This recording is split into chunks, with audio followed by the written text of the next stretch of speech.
大家好，今集呢就係我帶住4個書包去旅行嘅番外篇。消失咗差唔多成3個月，我終於返嚟我嘅 channel 啦。咁喺影片開始之前呢，希望大家可以訂閱我呢個 channel，同埋將我呢條片分享出去俾有需要嘅人啦。但係去旅行點解會去咗韓國呢？因為今次係報咗直接去韓國考 TOPIK 先至做成今次嘅旅行嘅啫。咁所以今集呢，就係同大家介紹一下點樣直接去韓國考 TOPIK。但係喺旅行嘅之後呢，我又會喺香港考多次 TOPIK 喎。咁所以就會有個比較啦。所以今集就係同大家介紹直接去韓國考 TOPIK 同喺香港考 TOPIK 嘅分別啦。同埋之後呢，我仲喺香港考埋 TOPIK IBT 嘅，咁所以喺影片嘅最後呢，我都會介紹一下乜嘢係 TOPIK IBT 嘅。咁我就會就住幾個問題同方向去介紹一下啦。咁我會簡單介紹一下 TOPIK 係啲乜嘢啦，點樣考，點樣報名，點樣去，同埋環境嘅分別啦。我哋送阿琪去考試。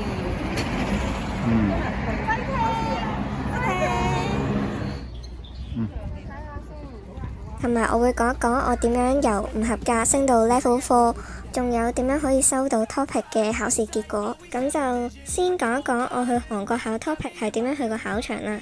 去韓國考 TOPIK 呢，佢絕大部分考場都係喺啲大學入邊嘅。咁考試當日嘅前一天呢，我哋係有去探路嘅。咁有興趣去韓國考 TOPIK 嘅呢，我都建議你考之前去探下路先嘅。咁未出發去韓國之前呢，我就已經搜集咗好多資料㗎喇。除咗揾路線搭咩車之外呢，我又真係用實景嗰個功能睇一睇點樣行嗰條路嘅。咁去韓國呢，我都係建議用 Naver Map 嘅，好過用 Google 嘅，因為佢係更加清晰啲路線係點樣行啊。用張圖去比較下呢，就知道 Naver Map 呢係清楚過 Google Map 嘅。Naver Map 呢就直頭畫埋條路線應該點樣行啦，但係 Google Map 呢就淨係畫咗條直線咯。如果都係有興趣去釜山考試呢，就搭41號巴士呢就超級方便啦。就連我哋走嘅時候去 KTX 站呢，都係搭41號巴士嘅。原本唔識呢，就諗住坐的士嘅，但係其實坐巴士都好快同好方便咯。加上我哋係5個人啦，所以坐巴士其實係方便過坐的士嘅。咁就講返香港區先。咁目前嚟講呢，香港區呢都係得一個考場嘅啫，就係喺嗰個韓國國際學校度考嘅。但係遲啲呢 DSE 都有得考呢個 TOPIK 試噶啦。咁之後嘅場地呢，就唔知考評局會安排去邊度啦。咁香港區呢，就得500個名額嘅啫 TOPIK 2。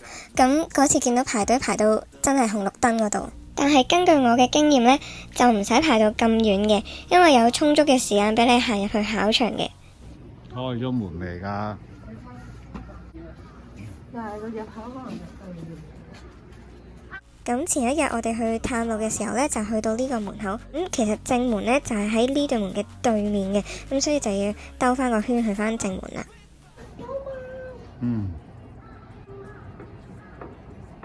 黑喵啊！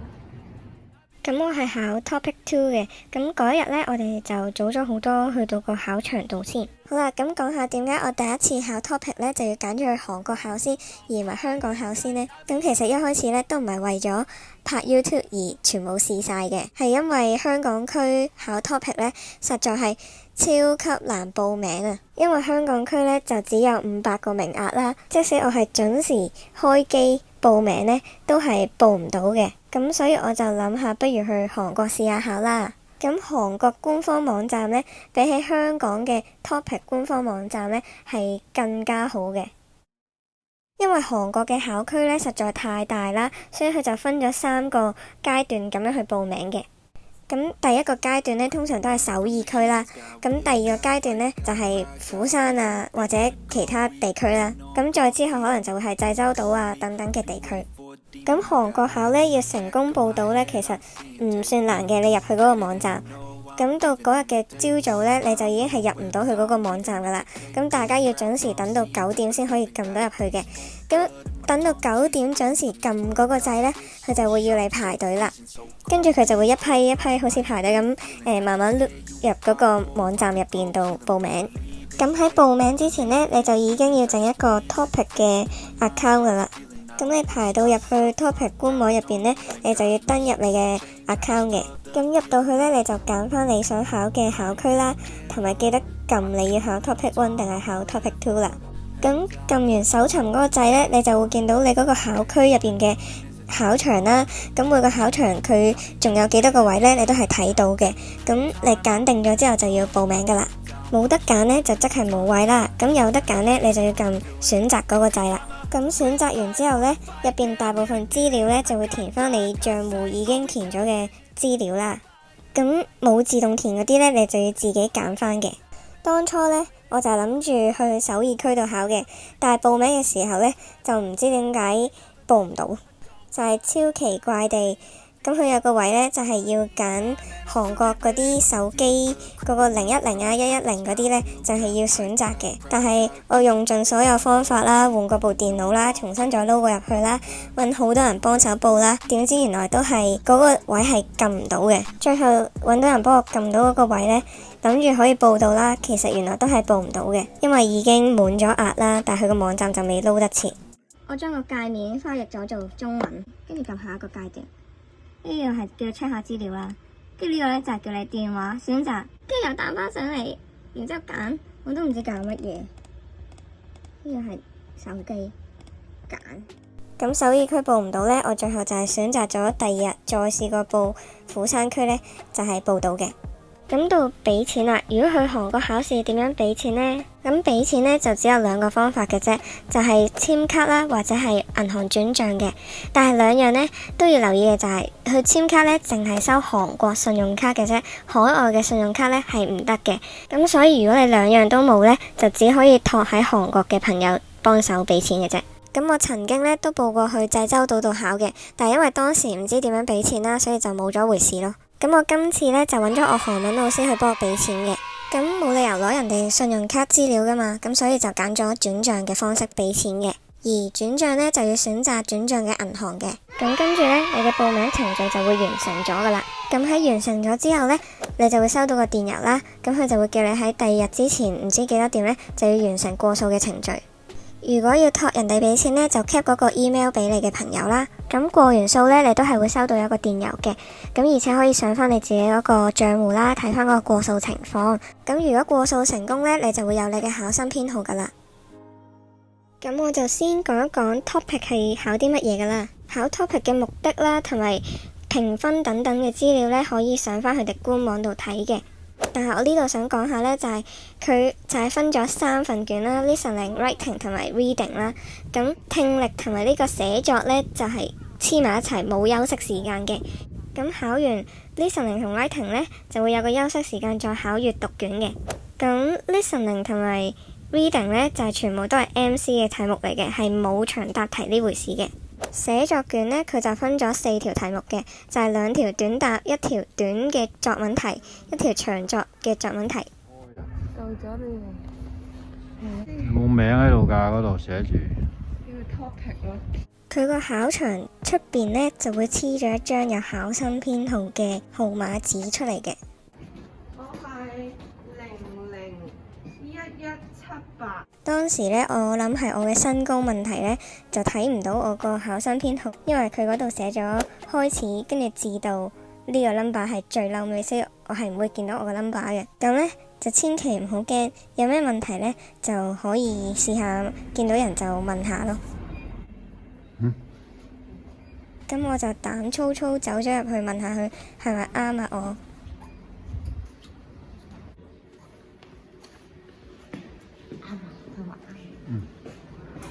咁佢又同我講我冇嚟錯考場嘅，所以我就安心去食早餐啦。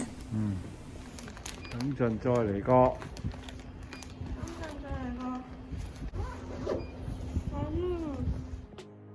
我哋就早咗好多去到啦，所以我哋去咗間 coffee shop 度食早餐。間 coffee shop 呢就有啲窩夫啊、麵包啊嗰啲嗌嘅，整體上嚟講呢都係偏甜嘅。附近除咗便利店之外呢，就得呢間 cafe 可以食下呢啲麵包做早餐。喺食完早餐之後呢，我哋就準備去考試噶啦。咁個店員呢就入咗我過去佢度喎，然後佢就送咗份禮物俾我，真係好神奇咯！我唔知點解，又話好多謝佢啦，好感動啦，因為好似係我考試之前佢送咗一個鼓勵俾我咁樣咯。其實佢本身都唔知我考試嘅，咁佢之後又幫我打氣咯，呢個感受到少少人情味嘅位啦。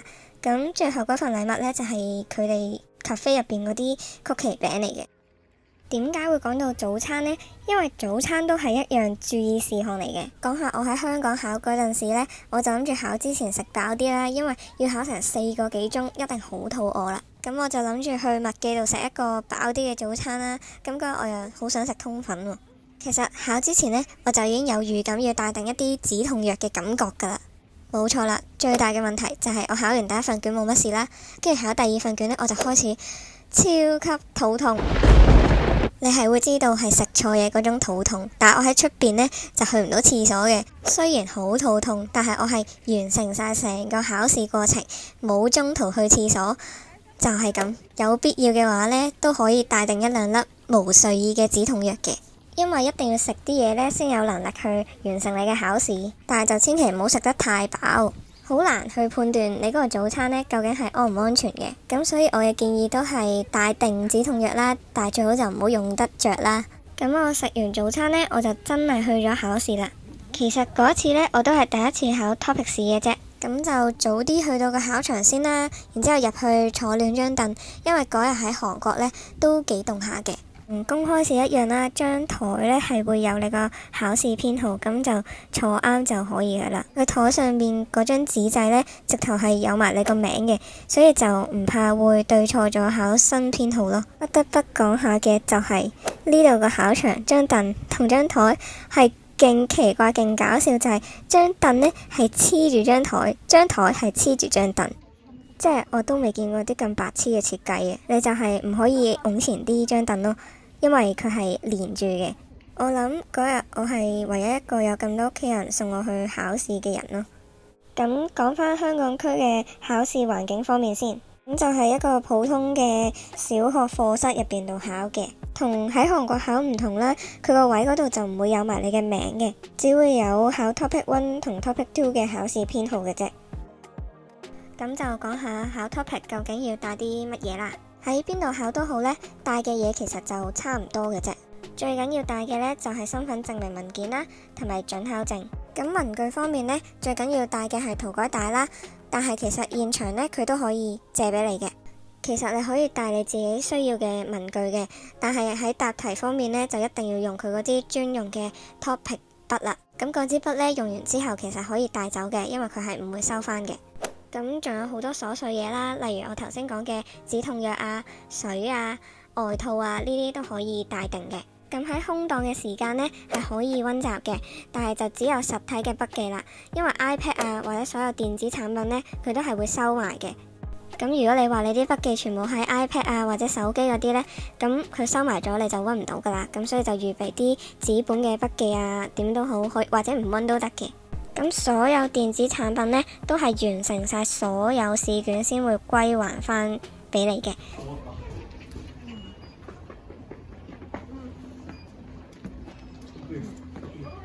拜拜，陣間見啦。咁我接住嚟嗰4個鐘呢，就係同外界零溝通噶啦，所以佢哋就諗住去洗下衫、剪下頭髮。咁我就揾咗間洗衣鋪俾佢哋去洗下衫。咁我都有剪到佢哋去洗衫啊、剪頭髮嗰條片嘅，有興趣嘅可以睇返啦。咁就講下點樣攞到 topic 嘅成績啦。咁大家喺瀏覽器度打 topic.kr 呢，就會揾得返 topic 嘅韓國官網噶啦。入咗個官網之後呢，就撳返成績確認。咁呢，入到去就要揀返你考嗰一屆嘅 topic 啦。咁就入返你准考證上面嘅考生編號啦，同埋你嘅生日日期。咁跟住就撳搜尋呢，就會有你嘅成績噶啦。咁搜尋完呢，就會有一行見到你嘅分數同埋合格定不合格同埋有效日期嘅。咁佢嗰個巴呢，拉到最後就有個位係俾你 print 翻嗰個成績表出嚟嘅。咁你撳咗 print 嗰個掣之後呢，就會見到你成績嘅細項同埋級數噶啦。咁無論你喺邊度考啦，或者考邊一款嘅 topic 呢，都係喺翻韓國官網度揾翻你嘅成績嘅。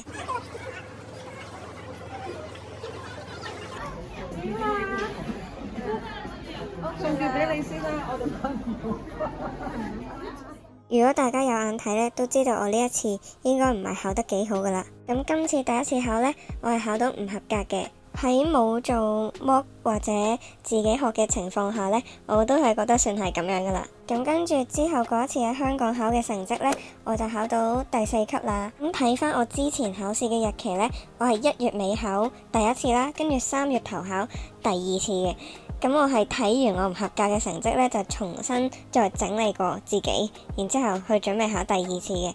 但係中間相隔嘅時間大概係個零月左右嘅啫。不過同翻大家講呢，點解我有分數或者你睇到 Topic 2嘅分數計翻，我唔係應該有 Level 2，但係點解會唔合格嘅呢？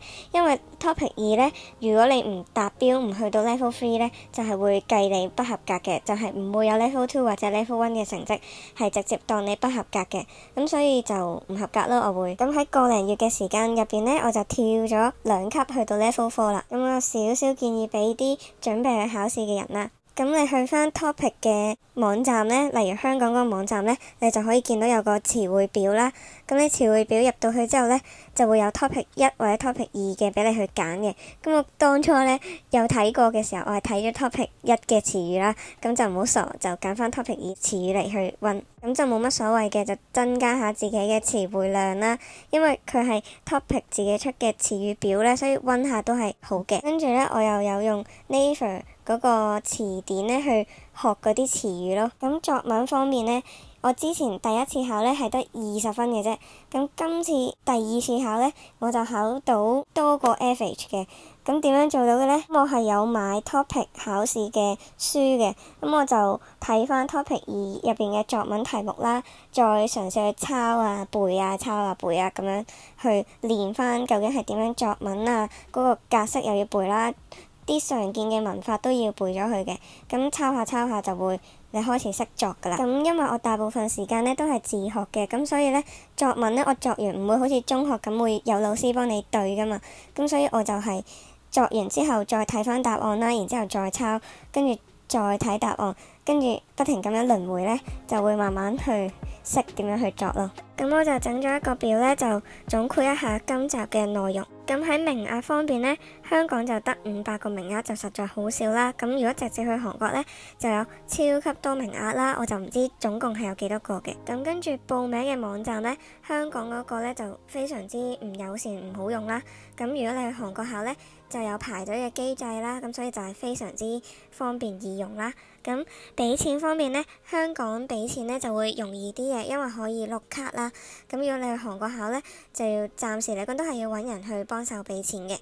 咁環境方面呢，香港就當然易去啦，因為環境熟悉啦，淨係搭車去就可以㗎啦。直接去韓國呢，因為人生路不熟啦，除非你去過嗰間大學呢，唔係就要考慮好多唔同嘅因素嘅。咁同埋如果你直接去韓國考呢，同樣如果好似我咁樣考完又去旅行呢，又要考慮埋經濟嘅因素㗎啦。咁總括嚟講呢，都係各有各嘅好處嘅。咁大家可以考慮下再決定。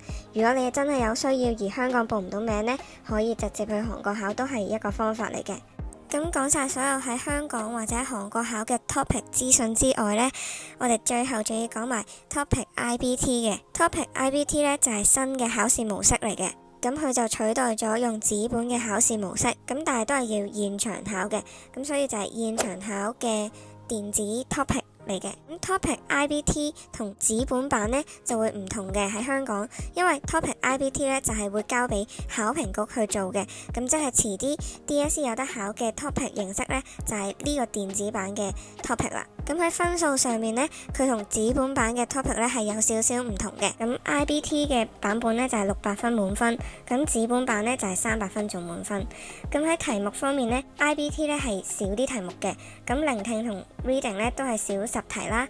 咁時間上都會減嘅喎。咁 writing 呢就少咗一題短嘅句子題咁樣，咁就短啲。